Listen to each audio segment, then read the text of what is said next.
Oh. Just talk amongst yourselves. You know, there's something about... I have a showbiz background. And some of you know that. And there's a thing in show business, you know, they always say the show must go on, right? Sometimes you don't know where to come from to create the show. Now, the show for me here is the experience. And although it's true that I'm here for me, because there's only one of us in the room, I always say, and I always treat before I step out, to say, you know, it's not about me, it's about everyone that's here, right? And then something like that happens, where you're just driven into the depths of your heart and your soul. And it's like, okay, I'm like jelly. I can't put two thoughts together. How do we do this? How do we do this? And so what a great opening to surrender. That's how we do it. We live in our heart. We live from our heart. We tell the truth. We be who we really are. We own our experience. We stand and be seen. That's what we're doing in this teaching. That's what we're doing on a spiritual path. I mean, just to have a one-dimensional experience of life, to identify ourselves as an operating individual form on planet Earth is boring. None of us can sit still for that for very long. You talked about in your lyrics, you sang something more. And you know, that something more that's always calling us is that piece of that, of spirit, the wholeness that we are of spirit that's individualized, that needs to express its wholeness. So we need to express our nature. And we kind of identify that with our soul's desire. And you talked about, you know, surrendering to it because something greater needs to be born by means of you. It's not by means through you only, it's as you. So you're not missing in the equation. But it's very hard to give space for that because we are so rooted in what identifies us. It's so hard. It feels like you're on a no man's island, like Tom Hanks in that movie, with nothing but a soccer ball. You know, he had to make the soccer ball come alive because he had to relate. He had to have a conversation. He had to connect. He had to communicate. And he survived through communicating and connecting. But he wasn't connecting with anything that was familiar to him, except maybe a soccer ball, which of course he transformed. So that didn't count, because it was no longer a soccer ball. But most of our survival is with identification to things that are forms, that are physical, that we know ourselves by or through or from. It's not from identifying ourselves as spirit or as the mystery, right? Or as our soul's calling. Every once in a while, we wake up to that. We read a great book. We have, what did they say in the coffee shop this morning? We were having this, it was funny. It was kind of like this. I was sitting having my coffee, which is part of my process. And I read through my notes and I flip them and I cut and paste and I have new aha moments. And then everyone knew each other. All the tables knew each other today in the coffee shop. So we're having this big conversation. And the woman said, yeah, the eternal, the ongoing, no, what did she say? The forever aha moments. And it just kind of hit me funny because when we think about it, we go, yeah, every once in a while I have an aha moment. But the way she put it, I took it differently. It's this uninterrupted continuum of realizations and awakening to who we really are and what is calling us. What isn't calling us is what our partner needs. What isn't calling us is the next goal or achievement in our career. What isn't calling us is what we should have for dinner if we were going to be good and take care of ourselves. Those things don't call us. I have no idea why I'm saying this. It's making sense as I'm speaking. You know, they don't call us. What calls us is the mystery. But we're afraid to go into it most of the times. Why? Because we have to have a whole new reference of what's possible. And we have to let go the attachments to what makes us feel secure. Whether it's a partner, whether it's a pattern of eating, whether it's a job that pays us well or fairly well, we have to let it go in order to have an expanded experience. Yeah, the continuum, right?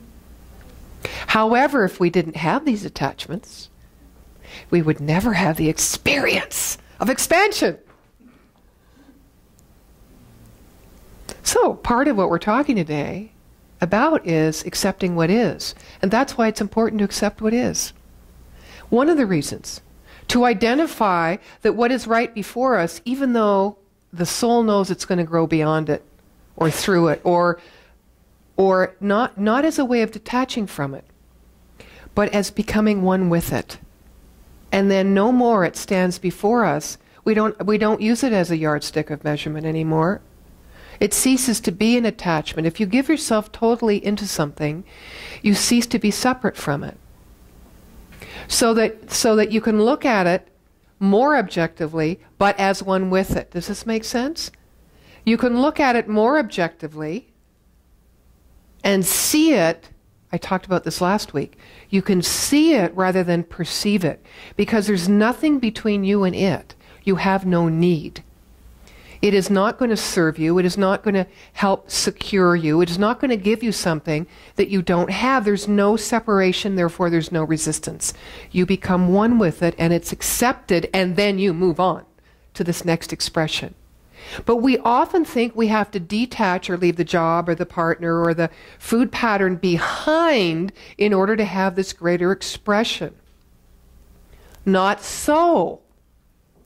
Because if the fullness of God is everywhere and God is everything, it is right here in this eating pattern. It is right inside the box. The allness, the isness is everywhere, all the time, equally. So it's about us bringing back to ourselves the truth of who we are and living and seeing from that aspect, so that there's not this ongoing thing of judgment. Because, judgment keeps us separate. And when we're separate,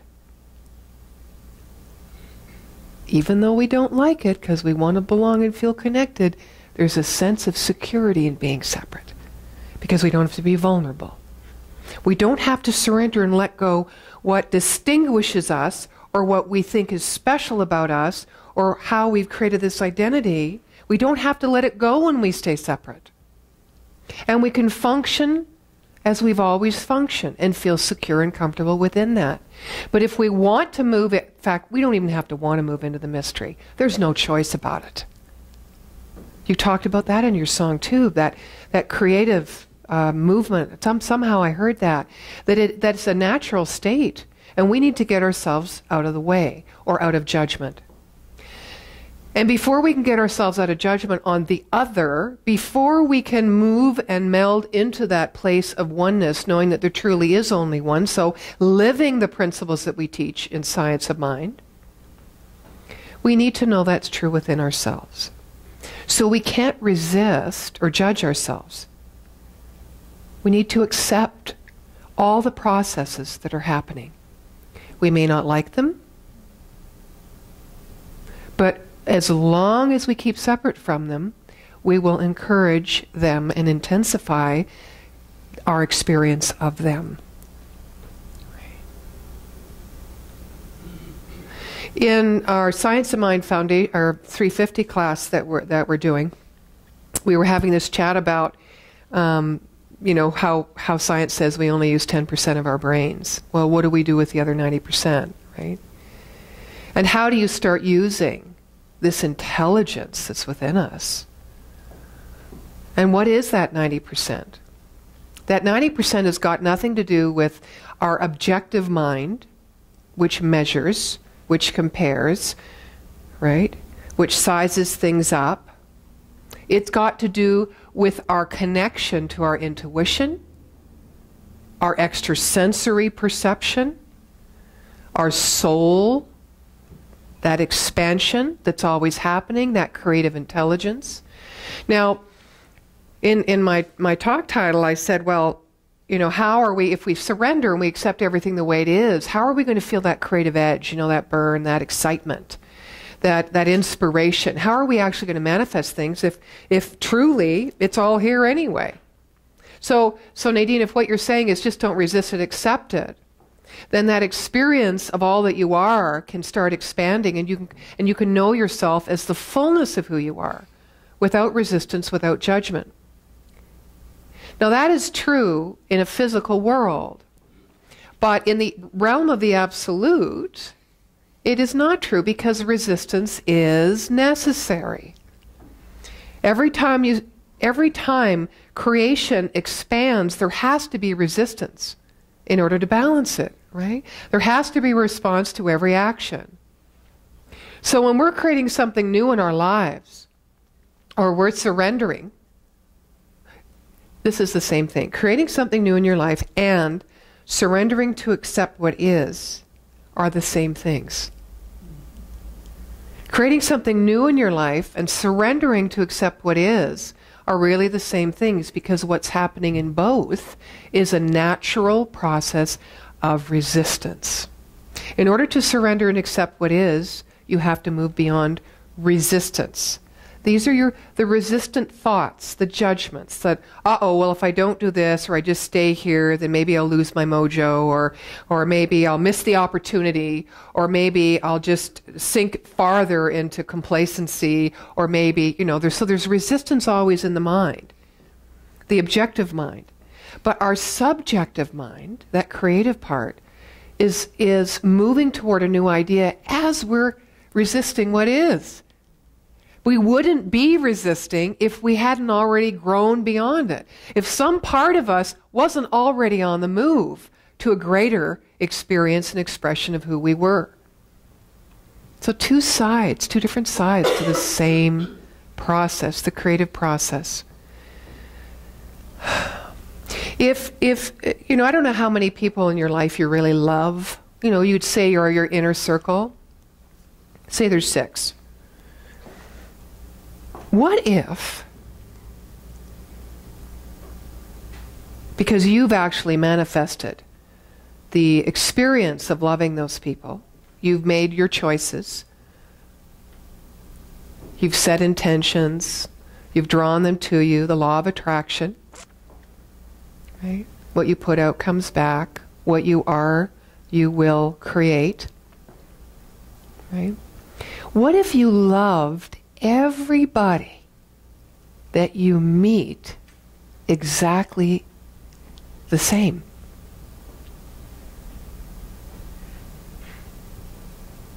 What if you did not specialize your thoughts and your feelings and your love to just 6 people? What if you didn't limit it? What if you allowed that which you are, obviously you are, or you never would have created those relationships, everywhere? Would you love those 6 people less? Of course not. No, it's impossible.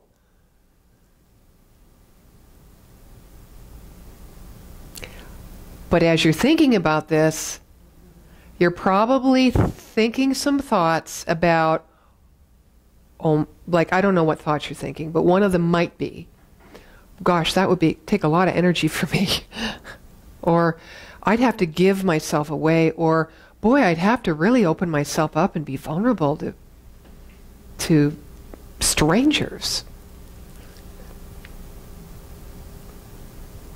Remembering that you had to create relationship with each one of those first 6 people, and they were strangers first.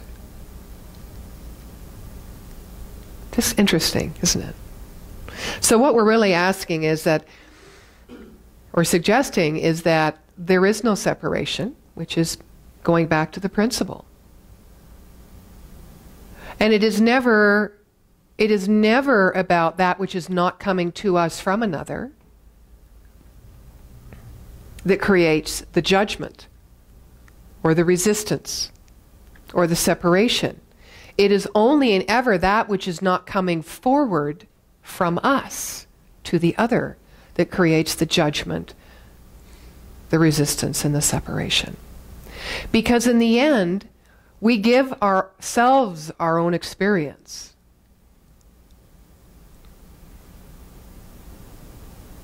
And if we truly want to create a world that works for everyone, we need to be thinking in terms of giving ourselves away. Not ourselves as Monica and Johnny, but ourselves as the spirit of wholeness and perfection that is always expanding and giving of itself. The reason we feel we don't have enough and we aren't enough is because we don't give enough. You know how it is when you're in love. You know. You can't even imagine. I was going to say, okay, I'll say it because we're a small intergroup, intimate group. Sometimes you can't even imagine how you're still standing. Right? You can't even imagine it. You have given upon gift, energy. You've moved yourself, your soul, your mind. You've shifted your own physical environment, sometimes your career. You've taken different holidays. You've made different priorities about money and how to spend money and how to save money. You've rearranged your priorities in time. Isn't it interesting when you're in love? You somehow have the ability to do all these things, and you're still standing. You surprise yourself. But there's a little voice within us that says, this won't last very long. This can't last very long. Like this. Like this. It's just our own belief that says it can't. It can. It can be, anything can be, for however long, exactly the way we wish it to be. If we know that whatever comes to us is not something that's coming from outside of us, but is always, always, always the reflection of what moves from within and without. We create that experience. So think back to those 6 people or those 2 people. Think back or think forward to a person that maybe you've tried to create a deeper relationship with or a different relationship with, that you're feeling they're resisting you, or you're resisting the possibility of it because you can't understand why it's not working or it's not happening. You can't understand why someone doesn't hear you or can't get on board with you. And just keep going inside and going, where can I not get on board with myself? What is it I am resisting within me? What is it I am not accepting outside? Which would be whatever the response is. Based on what is that like in me that I'm not accepting? Where are my own responses within me that I am putting the stop, drawing the line in the sand? Where do I not accept me? Where have I not surrendered to the beauty and the magnificence of my own soul so that I cannot see it in you? Where is it? These are the right questions.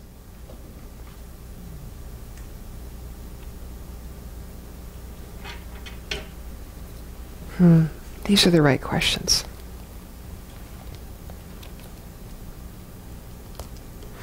The opportunity to surrender is found in everything. In hardships and challenges and pain, in freedom, in accomplishment, in aha moments. There's always an opportunity to surrender. Right? Surrender not what's not working, Or not surrender what you're thinking that doesn't support you anymore, but just surrender to the moment. Right? It doesn't have to be that complex. Surrender whatever separates you. And you know, logically, that could be anytime, anywhere, right? With anybody.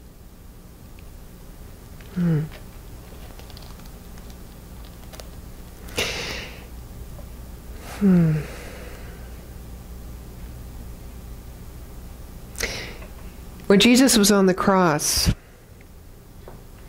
he said, "Father, unto thy hands I commit my spirit." You know, so that was like, it was finished. It was an acceptance. Unto thy hands I commit my spirit. Right? So that was acceptance. But, you know, acceptance is one thing. But it's only taking, allowing our soul to move past the resistance of our thoughts in mind. That's how I see acceptance for me. But the surrender is what comes next. So true surrender isn't just acceptance in the mental plane. Surrender comes, or if you fall on your knees, that's not surrender. It's what you do when you get up after having fallen on your knees that is true surrender. How are you going to be in response to the world? In response to wherever you are in your own world, in your own mind, in your own creation of what is. So wherever you are is the opportunity to surrender.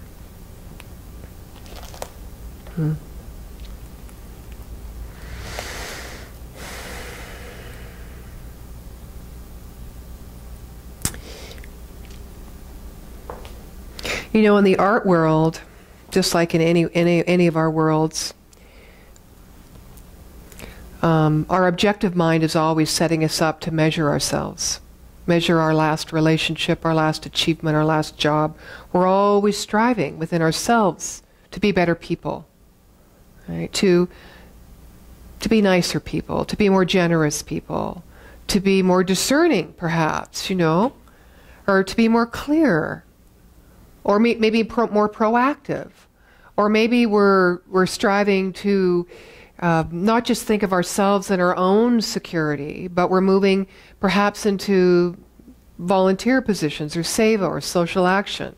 We're opening up our minds to know that what we need to survive in life in a way that we feel fulfilled and content and replenished is to give ourselves away. There's always something we're moving toward in mind for that bigger, more expanded experience of who we are. And in the artist's world, like our world, however, we're often judged by our last job or our last relationship. You know, we're measured by eyes outside. And it's very hard for the artist to really give their creation without being of a predisposition to judge their own work before they put the brush to the canvas. Because they know how the world thinks. They know that they're judged by their achievements, however many awards they've won, how many acclamations they've received, not by the beauty or the magnificence of the originality of their creation. They're not usually judged by that, or that's not seen, right? And so it's the same for us. We have this objective mind in high gear, and when our soul calls us to move into the mystery, often our objective mind wins because we have these attachments, these commitments, and these obligations. We don't let that creative subconscious mind, that soul, that subjective place within us, our heart, we don't let it move us very much. We allow it to participate, and more, I'm sure, for all of us, but not really to move us out of totally where we are. Because we fear we can't go back. It's a fear that's well-founded because we never can go back. We're always new. We just have old thoughts about ourselves. We're always new. And so, like the artist, there's a new fresh canvas in front of us. It might come in dreams. It might come in conversations. You know how you start hearing similar things from different people and you go, uh-oh. Yeah, I'm just not hearing it, but there it is. Because something in us is going before us and making the way. Yeah. So I guess the yardstick of measurement as human beings and spiritual beings as one idea is, does it bring us joy? Does it bring us greater and deeper connection with ourself, with the sacredness of life, with the interconnectedness of life, with each other, with the vision of what life truly can be, with a vision of creating a world that works for everyone? Does it bring us closer to that? Or does it keep us far away? Remember, resistance is a natural part of the creative process. So when something new is moving upon you and trying to speak through you, you naturally will be resistant, not just because you think that your attachments create security in the physical world, but because we haven't yet developed the connection with that spiritual intelligence, that one that already knows, that is us, that can guide and move the path. Move everything out of the way that needs to be out of the way, and everything onto the path that we need for that next greater expansion and expression of who we are.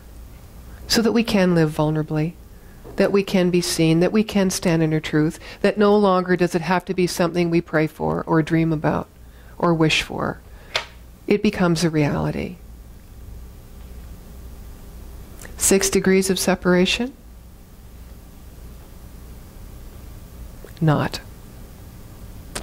And so it is. So it is. Thank you.